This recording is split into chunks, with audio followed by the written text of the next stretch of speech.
고린도 교회에는 심각한 문제가 있었습니다. 뭐냐면 일부 성도들이 죽은 자의 부활을 부인하기 시작한 거예요. 어떻게 예수 믿는 사람이 부활을 부인할 수 있겠습니까? 그러나 고린도 교인들은 부활 그건 아닌 것 같아 라고 생각하고 있었던 거예요. 왜요? 헬라 철학의 영향을 받았거든요. 여러분 플라톤 하면은 떠오르는 단어가 뭡니까? 이데아. 그죠? 그러니까 이 세상의 거는 가짜야. 진짜는 어디 있어? 이데아 세계에 있어. 육은 더럽고 추한 거야. 우리 영은 어떻게 돼? 거룩하고 맑은 거야. 죽음이라는 건 뭐예요? 육을 벗는 거, 감옥을 벗는 거야. 그런데 지금 기독교는 뭐라고 가르치고 있어요? 죽은 자가 육으로 부활한다는 거예요. 그러니까 이것이 받아들여지지 않는 거죠. 더 심각한 문제도 있었는데 고린도 교인들 중 일부는 자신들이 이미 완전한 영적 상태에 도달했다고 생각했어요. 왜냐하면 성령을 받았거든요. 여러분 성령 체험해 보세요. 완전 다른 세상이에요. 그러니까 어떻게 나는 영적으로 수준이 도달했어. 그런데다 막 방언도 안 해? 각양의 은사가 있네? 그러니 어떻게 해요? 이 정도면 나는 영적인 수준이 된 거지. 그럼 부활할 필요 뭐 있어? 이미 나는 충만한데, 이미 나는 완벽한데, 게다가 몸은 불필요하고 열등한 것이야. 그러니 어떻게? 영생한다는 건 무슨 뜻이에요? 영원히 오래 산다는 거예요. 근데 여러분 이런 생각이 한국 교회도 있어요.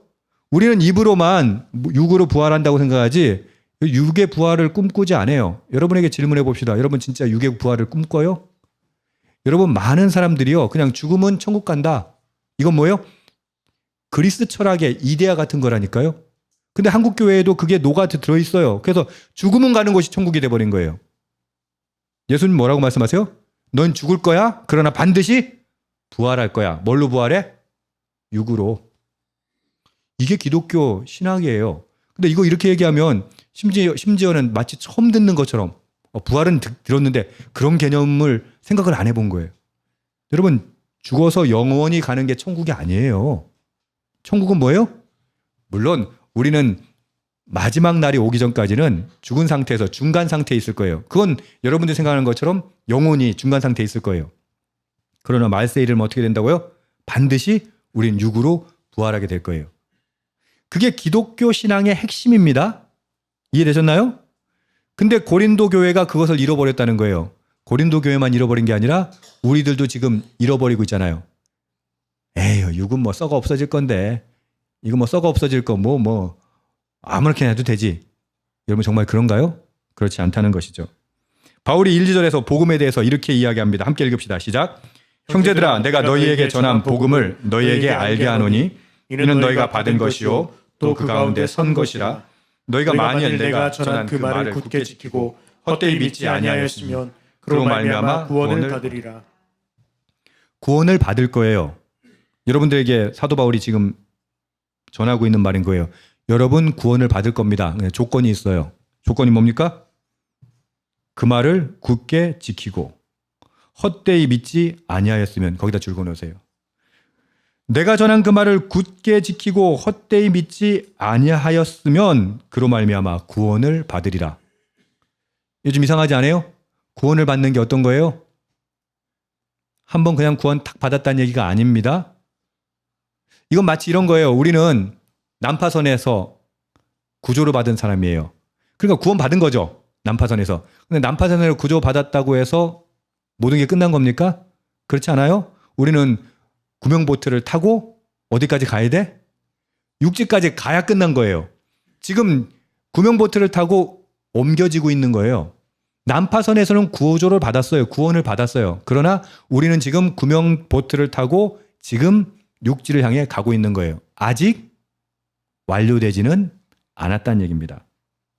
다시 말해서 구원을 받으리라 하는 말은 지금 이 현장에서 계속해서 반복되고 있는 이야기입니다. 복음이라고 하는 것은 한 번 듣고 끝나는 이야기가 아니다. 우리가 계속 그 위에 서 있어야 하는 삶의 토대이다라고 말하는 겁니다. 복음을 굳게 붙드는 것은 선택이 아니라는 거예요. 근데 여러분 질문해 봅시다. 매 순간 복음을 붙들고 사세요? 어때요? 매 순간 내 복음 붙들고 살아야지. 구원의 기쁜 소식 이거 붙들고 살아야지. 그리고 사시냐고 묻는 거예요. 그런 건 나 생각해 본 적이 없는데? 그냥 뭐 잘 먹고 잘 살면 되지. 예수 믿었으니까 이제 뭐 복 받고 잘 살면 되지. 그게 정말 구원이냐? 사도 바울은 뭐라고 얘기해요? 아니다라고 하는 거예요. 그러니까 우리가 지금 구원에 대한 개념을 너무 일회적이고 단회적이고 수준 낮게 생각하고 있는 거예요. 그러니 이게 복음이 싸구려 복음이 됐다는 게 바로 그거예요. 교회 다니면 다 구원받는 줄 착각해요. 예수 믿으면 다 구원받는 줄 착각해요. 예수 믿으면 난파선에선 구조됩니다. 근데 아직 우리는 어디 있다고? 구명정에 있다니까요. 구명정에서 뭐 하고 있어야 돼요? 구명정에 잘 입고, 구명정이 여러분 뭐 안 타보셨죠? 그 뭐 엄청난 배가 아니에요. 그냥 그 파도에 넘실거리고 옆에 있는 손잡이 어떻게 해야 돼요? 그거 꽉 붙잡고 있어야 돼요. 안 그러면 어떻게? 바닥에 그냥 떨어지는 거지. 지금 그 얘기를 하고 있는 거예요. 그러면 내가 전한 그 말을 굳게 지키라고 했는데 그 전한 그 말이 뭐라고 표현합니까? 전한 복음이라고 하는 거예요. 그 복음을 굳게 지키고 헛되이 믿지 않으면 방금 제가 지적한 게 그거거든요. 헛되이 믿는 거거든요. 에이, 뭐 예수 믿었으니까 난 구원받았지. 내가 교회를 얼마나 열심히 다니는데 내가 헌금을 얼마나 꼬박꼬박 하는데 내가 전도를 몇 명이나 했는데 그건 헛되이 붙잡고 있는 거예요. 헛되이 믿고 있는 거예요. 그럼 도대체 복음을 붙잡아야 된다고 했는데 그걸 복음을 믿어야 되는데 그 복음이 뭡니까? 뭐 멸치볶음이에요? 복음이 뭐냐고요? 복음이. 복음이라는 말은 뭐예요? 복된 소식, 기쁜 소식. 뭐가 기뻐요? 뭐 로또 당첨돼야 기쁘지 뭐. 우리 남편이 연봉이 올라야 기쁘지 뭐. 그지? 우리 가정에서 운영하는 모든 것들이 잘 돼야 복음이지 뭐. 근데 사도 바울이 지금 고린도 교인들에게 너희들은 지금 복음을 잃어버렸어. 본질을 잃어버렸어. 핵심을 놓쳐버렸어. 라고 하면서 그 복음을 설명하고자 하는 겁니다. 3절, 4절 함께 읽으십시오. 시작. 내가 받은 것을 먼저 너희에게 전하였노니 이는 성경대로 그리스도께서 우리 죄를 위하여 죽으시고 장사 지낸 바 되셨다가 성경대로 사흘 만에 다시 살아나사. 고린도 성도들은 은사와 신비한 체험에 열심히 있었습니다. 그러니까 종교적인 행위에 대단히 열심히 있었다는 거예요. 그러나 정작 복음의 핵심에서는 흔들리고 있었어요. 왜요? 복음이 아니라 다른 걸 붙잡고 있었거든요. 여러분 우리가 그렇게 지금 살고 있다니까요. 뭘 붙잡고 있어요? 여러분의 최대 핵심 가치가 지금 뭐예요? 지금 제일 중요한 일이 뭐예요? 각자 삶에서 다 중요한 게 있어요. 제가 다시 반복해서 말씀드리지만 그게 안 중요하다는 얘기를 하는 게 절대 아닙니다. 그거 중요해요. 근데 그거보다 핵심 가치가 있다는 거예요. 더 중요한 게 있다는 거예요. 그게 복음이라고 했는데 우리는 그 복음을 내버려 두고 뭐 하고 있다? 종교적인 활동과 체험에는 엄청나게 열심을 내는 거예요. 그게 고린도 교인이었어요. 고린도 교인들요. 엄청 신앙생활 열심히 했어요. 근데 문제는 뭡니까? 정작 복음의 핵심을 잃어버리고 있었다는 거죠. 그래서 사도 바울이 오죽 답답했으면 이렇게 설명하는 거예요. 내가 받은 것을 먼저 너희에게 전하였노니 이는 성경대로 그리스도께서 우리 죄를 위하여 죽으시고. 자, 복음이 첫 번째. 복음은 뭐다?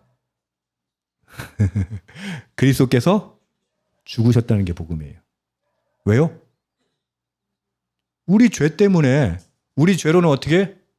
도무지 가망성이 없는 인간이야. 근데 예수님께서 우리 죄를 위해서 죽으셨다. 그래서 우리는 뭐가 됐다? 더 이상 죄가 없어졌다. 무죄한 사람이 된 거예요. 그걸 칭의. 그러니까 의로운 게 아니라 의롭다고 칭함을 받은 거예요. 그게 복음의 핵심이에요. 예수님의 죽으심이에요. 두 번째는 무엇입니까? 사흘 만에 다시 살아나셨다. 할렐루야. 예수님 죽어서 끝. 이게 아니라 예수님은 모델인 거예요. 예수님이 죽으시고 육적으로 부활하셨어요. 그러면서 당신이 우리를 위하여 죽으신 제사의 제물이 되었다는 걸 증명해낸 거예요. 죽음으로 끝난 것이 아니라 부활하셨다는 것이죠. 예수님의 죽음과 부활이 뭐다? 복음의 핵심입니다. 이건 지어낸 이야기가 아니에요. 그리고 유대인들이 주장하는 대로 신약 너희들끼리 쓰는 이야기가 아니에요. 유대인들은 신약을 안 믿어요. 구약만 믿어요. 근데 사도 바울이 뭐라고 얘기합니까? 뭐대로? 성경대로. 수많은 구약에 예수님께서 오실 것과 메시아께서 오실 것과 그분이 죽으실 것 그리고 부활하실 것이 예언돼 있어요. 예고돼 있어요. 그런데도 유대인들은 지금도 안 믿어요. 아니 구약에 써 있는데요. 예, 랍비 전통이 그래요. 특히 여러분들이 알고 있는 사두개인, 그 당시에 종교 지도자들은 어떻게 했다? 부활을 믿지 않았어요. 성경에 써 있어도 취사 선택하는 거죠. 우리도 똑같아요. 성경에 써 있는 거 취사 선택하잖아요. 어떤 분들은 그렇더라고. 큐티 하라니까 어떻게 아침마다 딱 해가지고 아무래 해가지고 탁 펴고 하나 딱 읽고 그게 이제 오늘의 말씀 그런 거지.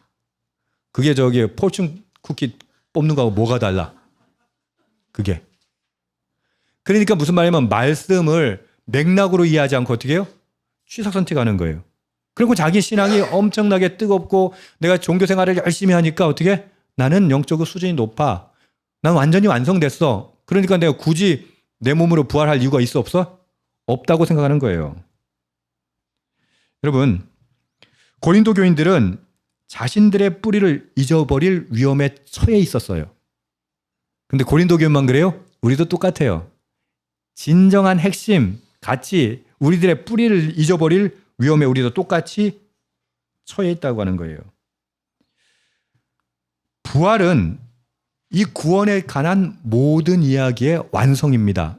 이해되셨죠? 예수님께서 십자가에 죽으심으로 우리 죄를 사하셨어까지만 여러분들 복음으로 알고 있잖아요. 근데 그보다 더 중요한 것 뭐라고요? 이 복음의 완성은 뭐라고요? 그 죽으셨던 예수님이 다시 살아나셨어.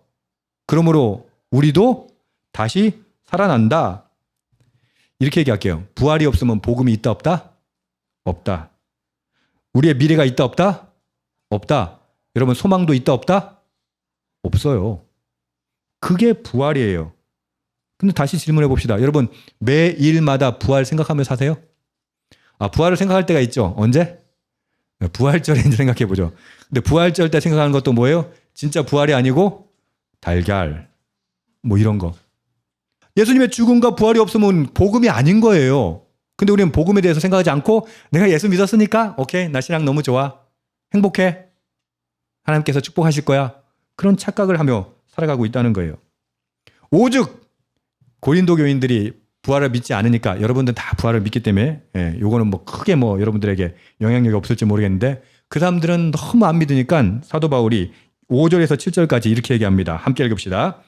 게바에게 보이시고 후에 12제자에게와 그 후에 500여 형제에게 일시에 보이셨으나니 그 중에 지금까지 대다수는 살아있고 어떤 사람은 잠들었으며 그 후에 야고보에게 보이셨으며 그 후에 모든 사도에게와 맨 나중에 만삭되지 못한 난자 내게도 보이셨느니라. 아멘.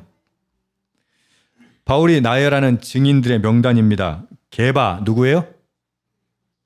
게바가 누구예요? 베드로, 그 다음에 12제자, 그 다음에 500여 형제. 사도 바울은 이렇게 얘기합니다. 야고보와 모든 사도에게까지 보이셨다고 했는데 500여 형제가 한꺼번에 부활하신 예수님을 봤다는 증거를 댑니다. 이게 무슨 말이에요? 야, 안 믿기면 니들이 가서 확인해봐. 여기 뭐라고 표현했냐면 대다수가 아직 살아있고 어떤 사람만 잠들었다고 얘기거든요. 그러니까 증인들이 대부분 살아있는 거예요. 왜냐하면 예수님 돌아가신 지 얼마 안 됐을 때니까. 야, 증인이 이렇게 많아. 니들 부활을 거부한다고? 부활을 안 믿는다고? 그러면서 증거를 대고 있는 거예요. 그런데 놀라운 건 이런 겁니다. 만약에 부활이 조작된 거고 사기라면 여러분 생각해 보세요. 예수님 잡혔을 때 제자들 어떻게 했어요? 다 도망갔죠. 잡혀가 죽을까 봐. 근데 지금 제자들은 다 뭐 하고 있어요? 예수님 복음 전하다가 죽기까지 해요. 미친 거 아니에요? 만약에 이게 사기라면. 그죠? 사도 바울이 하는 얘기가 이거라니까요. 여러분 예수님의 부활을 믿는 사람은 어떻게 된 줄 알아요? 변화돼요. 베드로는 어떻게 했어요? 3번이나 부인했잖아요. 근데 전해지는 말에 의하면 베드로는 어떻게 죽는다? 십자가에 처형하려니까 부탁한대잖아요. 야, 나는 십자가에 똑바로 달릴 자격이 못 돼. 어떻게? 난 거꾸로 매달렸죠. 아마 처형하는 사람도 뭐 이런 미친놈이 다 있어 그랬을 거 아니에요. 그죠? 야고보는 어때요? 여기서 말하는 야고보는 예수님의 동생이에요. 야고보는요, 예수님께서 공생의 기간에 예수님을 보고 뭐라고 했다고? 미쳤다고 했어요. 어머니랑 찾아와가지고 예수 미쳤으니까 저거 집에 끌고 가야 돼. 안 믿었어요. 근데 예수님의 부활을 직접 목격하고 어떻게 된다? 나중에 예루살렘의 초대 장이 되잖아요. 여러분, 그런 일들이 벌어졌다는 말은 간접적으로 부활이 실제 있었던 일이다 라고 말하는 겁니다. 아니, 야고보가 그 예수님 믿지도 않았던 형제 야고보가 예루살렘 교회의 지도자가 되다니요. 여러분, 부활을 진짜 믿는 사람은요, 변화돼요. 부활을 믿는 사람은요, 가만히 있을 수가 없는 거죠. 바울은 또 이렇게 표현합니다. 자신에게도 예수님께서 나타나셨다. 맨 나중에 만삭되지 못한 자 같은 내게도 보이셨다. 만삭되지 못했다라는 말이 뭘까요? 나는 맨 처음에 하겜이 태어난 거 보고는 뭐 이런 게 태어났나. 쭈글쭈글쭈글하고. 어때요? 인간 같아요? 인간 안 같잖아. 근데 지금 바울은 뭐라고 얘기해? 만삭되지 못해서 나은이란 표현이 뭐냐면 아마 이 당시에 고린도 사람들이 바울이 외모가 너무 이렇게 쭈글쭈글하고 대머리에다가 못생겼으니까 아이고 저거 덜 떨어진 놈이 이렇게 욕을 했는가 봐. 근데 사도 바울이 지금 뭐라고 얘기해요? 만삭되지 못한 자 같은 내게도 보이셨느니라. 오히려 그 사람들의 비난을 가지고 그래 나 못생겼어. 나 그래 엉망이야. 그래 나 괴물 같아. 근데 그런 나에게도 형편없는 나에게도 예수님이 나타나서 보이셨어 라고 고백하는 거예요. 9절 보시면은요. 나는 사도 중에 가장 작은 자라. 야, 내가 못생기고 만삭되지 못한 자가 정도가 아니라 사도 중에서도 가장 말째야. 왠지 아세요? 나는 하나님의 교회를 박해했어. 그러니 사도라는 칭함을 받을 수 있다 없다? 없어. 그리고 사도 바울은요. 예수님 만날 수 없는 사람이에요. 왜? 예수 믿는 사람들 잡아서 감옥에 넣고 죽이고 그거 제일 앞장섰던 사람 아닙니까? 심지어 스데반 죽을 때 사도 바울이 주동자예요. 근데 그런 형편없는 인간에게도 하나님께서 은혜를 내려주신 거예요. 예수님께서 만나 주셨다는 겁니다. 교회의 박해자, 하나님의 원수 그랬던 사람에게 하나님이 나타나신 거예요. 사도 바울이 느끼는 감정은 무엇이었을까요? 여러분 생각해 보세요. 도무지 용서받을 수 없는데 용서해 줄 때의 감정 어떤 걸까요? 다 용서받을 일이 없다고 생각해서 지금 이렇게 뻔뻔하게 앉아 있는데 여러분 진짜 용서받을 수 없는데 용서받은 사람은요 감격만 남아요. 감사만 남아요. 그래서 10절은 이렇게 얘기하는 겁니다. 함께 읽읍시다. 시작. 그러나 내가 나된 것은 하나님의 은혜로 된 것이니 내게 주신 그 은혜가 헛되지 아니하여 내가 모든 사도보다 더 많이 수고하였으나 내가 한 것이 아니요 오직 나와 함께 하신 하나님의 은혜로라. 찬양 중에 나의 나된 것은 오로지 주의 은혜라 라는 찬양 있잖아요. 그죠?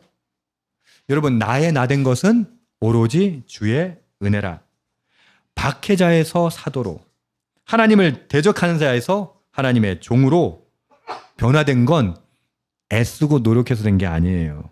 그냥 하나님께서 일방적으로 베풀어 주신 은혜라고 하는 것이죠.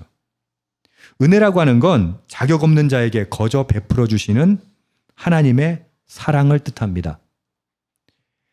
예수님의 죽음과 부활, 복음을 계속 리마인드하지 않는 사람은 그 은혜, 자격 없는 자에게 주시는 하나님의 사랑을 느낄 수 있다 없다?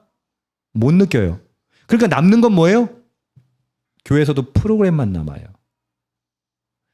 여러분 감격이 없으면요 불평불만만 남아요. 감사가 없으면요 문제만 뒤집어요. 이게 뭐예요? 우리의 문제라는 거예요. 여러분 우리는 감격이 있어야 돼요. 감동이 있어야 돼요. 은혜가 있어야 돼요. 근데 그걸 쥐어짜란 얘기가 아닙니다. 쥐어짜란 얘기가 아니라 복음의 핵심, 복음의 본질을 묵상하는 사람은 매일매일 그것을 묵상하는 사람은요 그 은혜를 누리게 된다는 거예요. 감격하게 된다고 하는 거예요. 그런데 오늘 말씀해 보면요 사도 바울이 그 은혜가 헛되지 않도록 응답했다라고 얘기합니다. 기독교는 예수교라고 말하지 않는 분도 계세요. 그러니까 세상에서 하는 말이에요. 그건 기독교는 바울 종교라고 믿어요. 그 사람들은. 왜냐하면 우리가 갖고 있는 모든 신학적인 문제들의 정립을 누가 했다? 예수님이 한 게 아니라 바울이 했다라고 보는 거예요. 그러니까 학문적으로는 그렇게 얘기해요. 그 정도로 엄청난 족적을 남긴 사람이 누구다? 바울이에요. 근데 바울이 어떻게 열심히 해가지고 그렇게 된 거다? 아니에요. 바울은 나의 나된 것은 하나님의 은혜로 된 것이다 라고 느꼈기 때문이에요. 전 여러분이 은혜로 충만하기를 축복합니다. 왜요? 교회 일 열심히 하세요. 말씀 열심히 보세요. 지금 그걸 요구하는 게 아니라 종교회 생활 열심히 하세요가 아니라 하나님의 은혜를 누리세요. 매일매일 누리세요. 그 말은 다른 말로 뭐다? 복음의 본질을 매일 묵상하세요. 사도 바울이 그렇게 큰 족적을 남길 수 있었던 이유를 사도 바울은 이렇게 얘기합니다. 내게 주신 그의 은혜가 헛되지 아니하여. 은혜가 너무 커. 여러분, 내가 정말 힘들 때, 어려울 때, 너무 고통스러울 때 나한테 도움을 준 사람이 있다고 생각해 봅시다. 그럼 어떻게 하겠어요? 나중에 은혜를 갚으려고 날마다 호시탐탐 노리지 않겠어요? 아이, 그 사람은 됐다, 괜찮다라고 하는데 어떻게 할까요? 아이고, 아닙니다 하면서 계속 은혜를 갚으려고 하지 않겠어요? 사도 바울이 표현하는 게 그겁니다. 내가 모든 사도보다 더 많이 수고하였다. 할렐루야. 그러니까 교회는 뭐예요? 일 열심히 합시다. 그거 하는 데가 교회가 아니에요. 교회는 뭐예요? 내가 자격 없는데, 난 쓰레기 같은 인간인데 하나님의 사랑으로 나는 구원받았어. 그러니까 복음의 본질 뭐예요? 예수님의 죽으심을 통해서 나는 용서받았어. 예수님의 부활을 통해서 나는 소망이 있어. 이걸 날마다 리마인드 하는 사람은 어떻게 된다? 더 많이 수고하여. 저는 여러분들이 더 많이 수고하기를 축복합니다. 이렇게 얘기하면 뭐라고요? 아이, 목사님 또 내년에 무슨 일을 시키려고. 그 얘기가 절대 아니라는 건 여러분 이제 아시죠? 하나님의 은혜를 깨달으세요. 하나님의 은혜에 충만하십시오. 그 은혜가 헛되지 않도록 바울은 모든 사람보다 더 많은 수고를 했고, 그 대표적인 게 뭐예요? 소아시아에, 유럽에 복음이 전해진 건 누구 때문이다? 바울 때문이 아닙니까? 수많은 교회를 세웠죠. 이 원서를 읽다 보면요, 바울이 이 표현이 어떻게 느껴지냐면 녹초가 되도록 일했다라고 느껴져요. 바울은 죽을 것 같이 일했어요. 여러분 그냥 사도행전만 봐도 죽을 것 같이 일하잖아요. 심지어 어떻게 해요? 돌에 맞아가지고 저 죽었다고 시체라고 성 밖에 던져놨더니 또 살았어. 어떻게? 그래도 어떻게? 또 가가지고 또 복음을 전해. 이게 어떻게 된 거라고요? 사도 바울이 은혜를 누렸기 때문이에요. 그 은혜를 헛되게 하지 않기 위해서 은혜를 갚기 위해서 했던 거예요. 그런데 여기에 독특한 놀라운 게 있습니다. 그 다음 편에 보면 내가 한 것이 아니오 오직 나와 함께 하신 하나님의 은혜로다. 그렇게 죽을도록 녹초가 되도록 사역해놓고 뭐라고요? 내가 한 게 아니야. 오직 나와 함께 하신 하나님의 은혜로다. 자신의 모든 수고가 결국은 하나님의 은혜의 결과라는 거예요. 여러분 왜 사역하는 게 힘들어요? 내 힘으로 하니까. 복음의 본질을 잃어버리고 일만 하니까. 그래서 우리 교회가 되도록이면 그걸 안 하려고 많이 애쓰는 이유가 그거예요. 복음의 본질은 뭐예요? 예수 그리스도의 죽으심, 부활하심, 나를 구원하심. 그것을 충분히 묵상한 사람은 어떻다? 사도 바울처럼 사역할 수 있다라고 하는 겁니다. 은혜로 구원받는 겁니다. 믿으십니까? 은혜로 변화받습니다. 그리고 중요한 거, 은혜로 사역하는 겁니다. 그래서 은혜는 우리를 게으르지 않게 합니다. 더 열심히 일하게 합니다. 하나님은 오늘도 약한 자를 들어 쓰십니다. 자격 없는 자에게 은혜를 내어주십니다. 여러분 나는 능력이 없어요. 그런 분들은 뭐 하면 돼요? 은혜 받으세요. 난 재능이 없어요. 나는 뭘 해야 될지 갈피를 못 잡겠어요. 그럼 뭐예요? 은혜를 받으세요. 그 은혜의 핵심은 무엇이다? 복음의 본질로 돌아가는 것입니다. 은혜를 받았다고 하면서도 아무런 변화가 없다면, 아무런 열매 없이 살아가고 있다면 사도 바울의 표현대로 하면 그 은혜를 헛되게 하는 것입니다. 자, 11절 읽어주십시오. 시작. 그러므로 나나 그들이나 이같이 전파하며 너희도 이같이 믿었느니라. 나나 그들이나, 그들은 누구예요? 예수님의 제자들, 사도들, 부활을 받던 모든 사람들 이같이 전파하며 너희도 이같이 믿었느니라. 사도 바울이 전한 복음이나 나머지 사도들이 전한 복음이나 똑같습니다. 베드로도 야고보도 모든 사도 같은 사람들도 다 똑같은 복음을 전했습니다.